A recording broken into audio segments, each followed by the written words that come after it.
We're here, Fantasy Springs!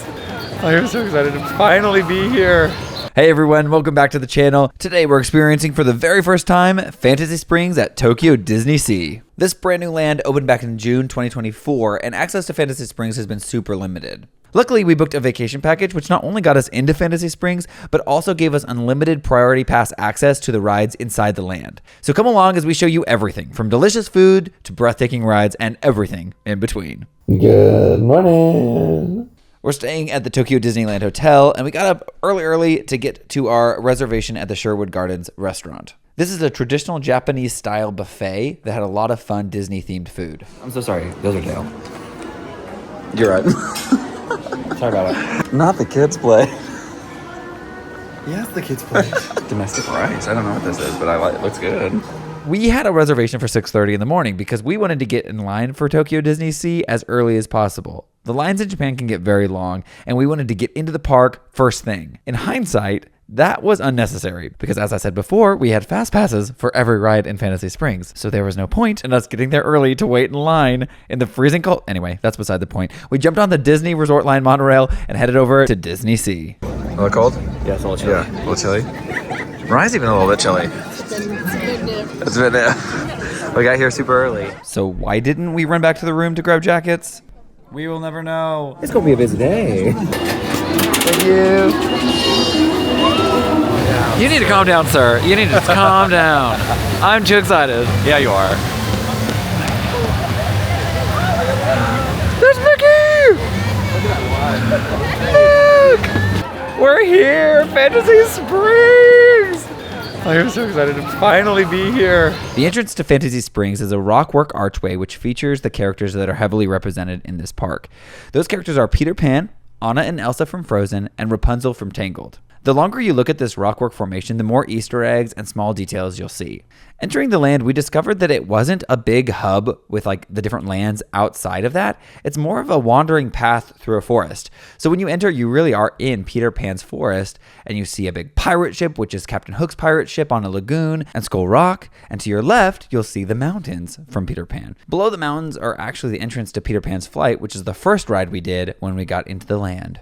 You can get these tickets that give you priority pass to all the rides, and you can ride them as many times as you want. In Fantasy Springs. Yeah, Fantasy Springs. That was huge when wanting to experience everything within the land. Hey, Bo, it's us. We loved all the details of this queue. Peter Pan's Flight is a 3D screen-based attraction, which made us both a little bit sick, but we really enjoyed the story, and it did make you feel like you were flying, which made it worth it. We're like really high up. We're like in a ship.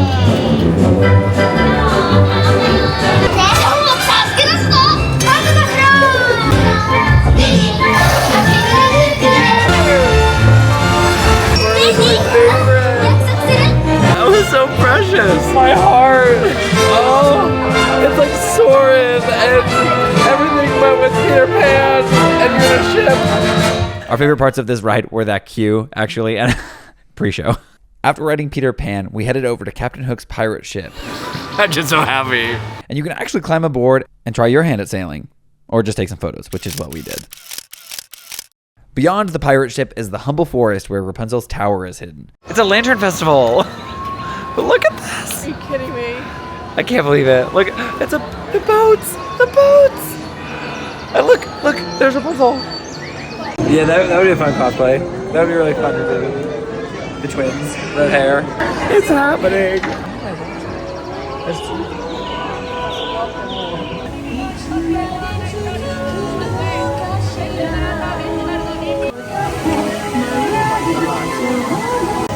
Oh my gosh.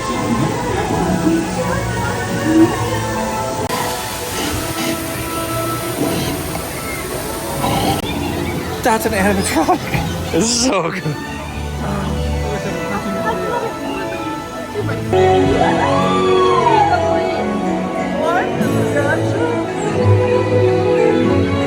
Rapunzel's Lantern Festival is an incredible ride where the animatronic characters really come to life. The animatronics both inside and outside are absolutely incredible. Some of the settings are so big and expansive and really bring the characters to life. This is insane.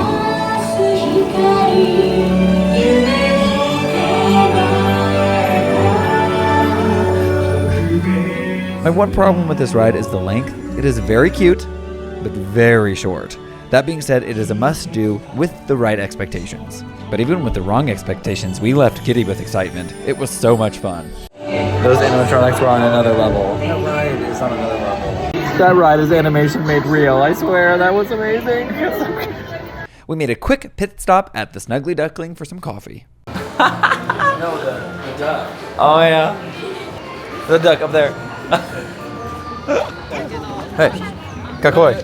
Kakoi. Oh, yes, yeah. After a quick coffee at the Snuggly Duckling, we headed over to Arendelle. This area is probably the largest area of the park, and it houses the Frozen ride. Now, I actually have no idea if this is the longest Frozen ride in the world. It's the longest one I've been on. I do know there is a Frozen ride in Hong Kong, but I actually have no idea if it's longer or better. I don't know. I've only been to this one, okay? This one of the ones in the States, all right? But this one is incredible. This ride took our breath away. There are so many character animatronics, and it is so immersive. I know I use that word a lot. It is a very common used word, but this one really does transport you into the world of the film in a way that I really can't explain.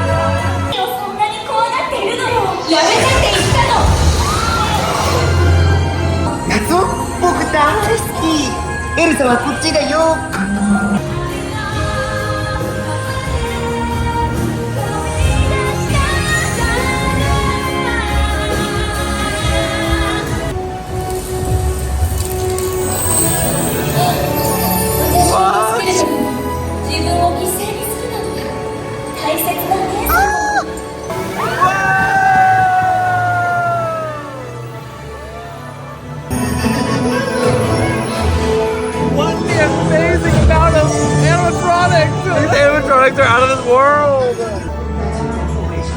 I literally can't believe that exists. It's so long, and there's so many animatronics. So many animatronics. And they're all so good. I know. The unfreezing still gets me. I can't. That I don't know how that works. I don't know how they did it. Beauty and the Beast ride. Yeah, I don't know how it works, and I don't really care to know either. I just like to be in blissful ignorance. I kept trying to stop recording because I was like, I just need to enjoy this, but then I just couldn't stop filming because it was all so good. Luckily, I think we can ride it again with our wristbands, so we're gonna ride it again later and not film it because, oh my gosh. I think restrooms this way? No, yeah, this way.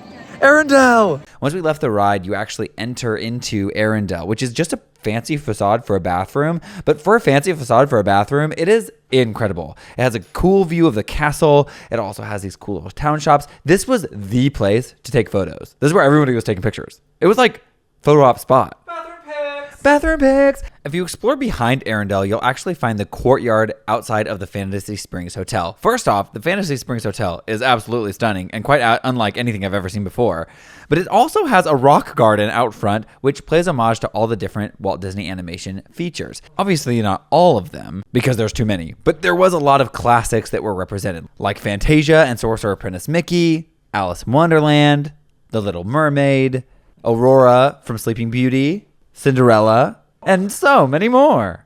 This is also where the Fantasy Springs gift shop is located. Luke, Mariah, and I were dressed as the Lost Boys. Mariah had come as the skunk, Luke as the fox, and myself as the rabbit. Unfortunately, I had forgotten the skunk's hat at home, like in America. So we were like, oh, we'll just buy another one at Fantasy Springs. Unfortunately, the skunk is not very popular, and they didn't restock his hat when they did the restock. So they just had the 3 popular ones, which were not the ones we needed. So sad. But they did have these little plushy keychains that we got to match our outfits. And we had to get the twins because we're twins. Oh! And twin. Oh, same. So good. This is my outfit. So cute. That's my outfit today. And then we had to get twins, of course. And then Mariah, because we forgot the hat, we had to make sure we got her little skunk. And then we got the bear, because they were a package deal. So we got all of them. So we had to get them all. For a Christmas tree. Yeah, for the Christmas tree. Because honestly, what we do a lot of times is we'll buy these things from Tokyo, and we'll hang these on our Christmas tree. On a tree. Yeah, like ornaments. I can't tell if I'm just a product of the Tokyo Disneyland culture Marketing. or just a byproduct of myself. I think we're a byproduct of the marketing. Yeah, we bought in. We bought in hook, line, and sinker, I think. Ariel just came out, and it created quite the stir in the community here. Ariel's just walking. This is so cute. The culture around it. They have kind of roaming characters, which is different. It's kind of what it used to be like for us, but they have like a spot. They're excited, so I'm excited that they're excited. I just love it. At this point, we had reservations at the Fantasy Springs Hotel restaurant. This restaurant was really cute, and I was so excited to be able to go inside the hotel because you really can't get in the hotel at all without like staying there. I know. How good did you have? You can see the flowers. I know. It's a beautiful hotel. People toured it. I was mad. Jealous. How can you Yes, Tangled. This restaurant is a buffet-style restaurant. I would describe this buffet as traditional Japanese meets American tourist. Like you could have anything from Japanese egg salad to lots of fish offerings, all the way down to chicken nuggets. So whatever your preference, you could find something here. But honestly, my favorite thing about these is being able to try things I would normally never try. The birds up the top. Oh, it's so beautiful. And the windows. So beautiful. Arigatou gozaimasu. Arigatou. That is amazing. It was delightful. And the fact that was like such a look. I'll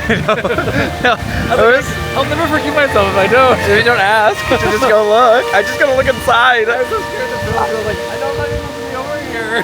I think there was a lady standing right there. I think she would have let us walk in there.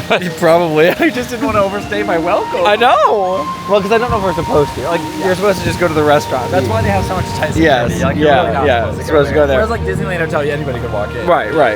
But with this, it's so new too. It's like special. I think eventually it will be that way too, just like any hotel. But this is Fantasy Springs. So good. After lunch, we headed to our last and final ride within Fantasy Springs, which is Tinkerbell's Buggies. I think there's a name for it. I don't remember what it is, because honestly, this ride is kind of forgettable. It was not our favorite. Cute, but definitely not something I'd wait in line for. It is basically a buggy ride for kids. It kind of meanders through the different seasons of the different fairies, and you only really get a little screen of Tinkerbell at the beginning, and you have one animatronic mouse at the end. So kind of lackluster. Some people love it. Yeah, some people love it. Some people really love it. So I don't want to yuck your yum. Just not for me. Not for me. I'm trying. I've lost control. Hello. Oh, you are so cute eating your cheese. Okay, so we were under the impression they weren't doing it like a priority pass line for this ride. But then we got here and we definitely went through a priority pass line because it took us like 3 seconds to get on that ride. So. Not mad. At this point, we left Fantasy Springs and explored the rest of the park. With the vacation package, we actually had fast passes to, I think, Indiana Jones and Tower of Terror. This is Indiana Jones and the Temple of the Crystal Skull. It is the same ride layout as the one in America, but it is themed to a different film. Spooky. Here we go. Okay, so Mariah's never done the Indiana Jones ride at Disneyland or the dinosaur ride at Disney World, so she doesn't know the track. She didn't know any of the tricks. What were your thoughts? It was amazing. It was like perfectly scary. The technical effects were just so cool. I agree. I really liked it. I thought it was more fun because Mariah was like freaking out. So, like, I was enjoying listening to her scream. Yeah, the whole time. No. That last half or the last third was kind of like, whoa! Wow. Paul's very proud of himself with his Duffy ears that have a little pancake on top. Little pancake. Because you know I love pancake with my butter and my syrup. After Indiana Jones, we headed to the New York section of the park, passing through Cape Cod to go to Tower of Terror. I love this park so much. This part of the park is my favorite. So we came in over there. So we've just made the whole loop. We're back kind of more toward the front of the park. There's a lot of roaming characters. They're just kind of all over the place and just kind of randomly out and about. And I think that's so cool. We came to the section of the park for Tower of Terror, but we also wanted to see if we could see Big Band Beat, our favorite show on property. Unfortunately, you need a priority pass ticket or be in the standby thing on the app, and we had neither of those things. This is the best show. So we decided to try again tomorrow. Hey, Mariah, what did you buy? Nothing. Mariah made a purchase. A purchase. It's so good. I was like, you know what? I really don't need this, but I really want this. I really, really want this. We're doing our Fast Pass for Tower of Terror. I am so excited. It's a different storyline than the one in America, and it's honestly so good. It's about a collector. As the story goes, this great inventor had a cursed artifact that he had collected, and it came back to haunt him and caused an accident within the elevator. And it haunts your elevator ride when you go up and down.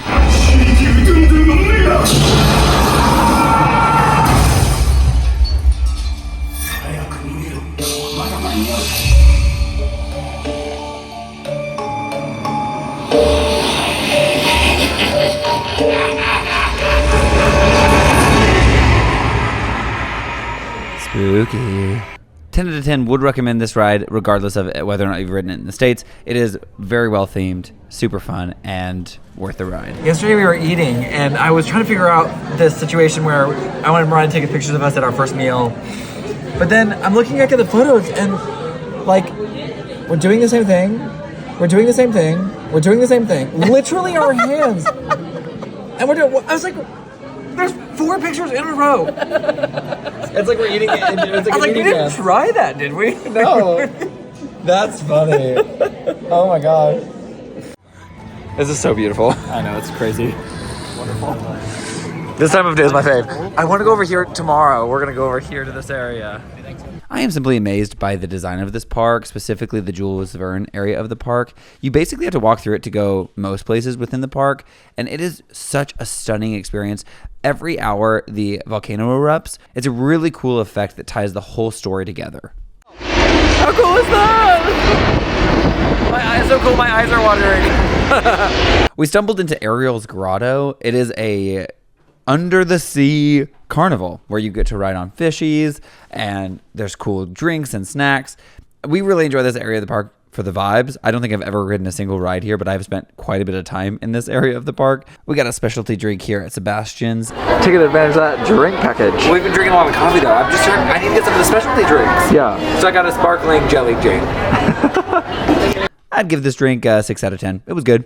Then we headed back to Fantasy Springs to see all the lights at night. We had a reservation for the Snuggly Duckling. Luke and I got the Duckling's Dreams cheeseburger, and Mariah got the fried shrimp burger. And they were both okay. Overall, a pretty basic meal, but it was very delicious, and it's definitely good for those with a picky palate. We then made our way around the park to ride the rides one more time, as well as enjoy the nighttime scenic lighting. Oh, it's so cute at night with the lanterns. The Tangled ride experience was unique because the first part of the ride is outside, so depending on what time of day you go on the ride, it will affect that ride experience, and I think at night was perfect. We got to see Arendelle all lit up at night. We headed over to the Rock Garden again, and at night, this place is incredible. The whirlpool. I love this whirlpool so much.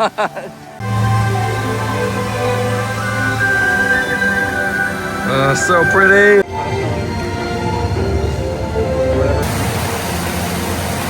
Cheshire Cat! We also stopped by the gift store to get our vacation package like special thing, and it was a plushie. This is getting ridiculous. Yes, it really is getting ridiculous.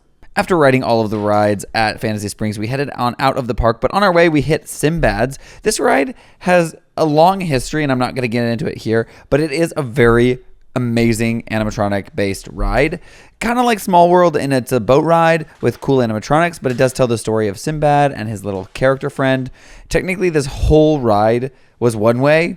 It opened, everyone hated it, they closed it, remade it. Yeah, it was kind of scary. So all of the characters that are represented were technically bad guys that he had to fight, but then they rewrote the story so that he was like protecting them or he was like friends with them. Honestly, the song is a bop. The song is so good.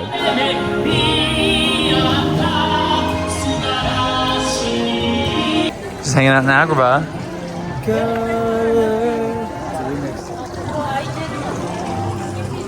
This is so cute. We had so much fun experiencing Fantasy Springs for the first time today. The vacation package was a game changer for us. I would suggest opting out of some of the meals. Having those strict reservation times did make it difficult to explore the park in a more leisurely way. Plus, you end up being full almost the entire day. Especially today, we had 2 buffets back to back, and that was an awful lot of food. By the time we got to the Snuggly Duckling at night, we were welcoming that smaller meal. For us, we really wish we would have opted out of almost all of the meals and just done the quick service restaurants. I would have opted out of everything and then tried to get Royal Table. Yeah. At Arendelle. Fantasy Springs is a really nearly perfect addition to DisneySea. I understand the desire to bring fantasy into DisneySea as it is really focused on adventurers as opposed to Disney's characters, but I do feel like it would almost fit better in Disneyland, both geographically and the characters that are represented. Tokyo Disneyland can pretty easily be done in a day, whereas DisneySea tends to need a couple days just to experience most of the attractions. That's partially due to crowds, but it's also partially due to the sheer amount of attractions. So it does make sense to me to put that in Tokyo Disneyland, but I'm not in charge, so they did what they had to do. If you're planning a trip to Tokyo DisneySea soon, definitely make sure Fantasy Springs is on your radar. If you like this video, don't forget to give it a thumbs up, subscribe for more travel adventures, and we will catch you in the next video. Don't die? Okay, bye. A special thank you to Peter, Joseph, Tim, Enzo, and the rest of the patrons over on Patreon for making this video possible. We couldn't do it without you. If you want to join our Patreon, go over to patreon.com/twinsauce or check the link below.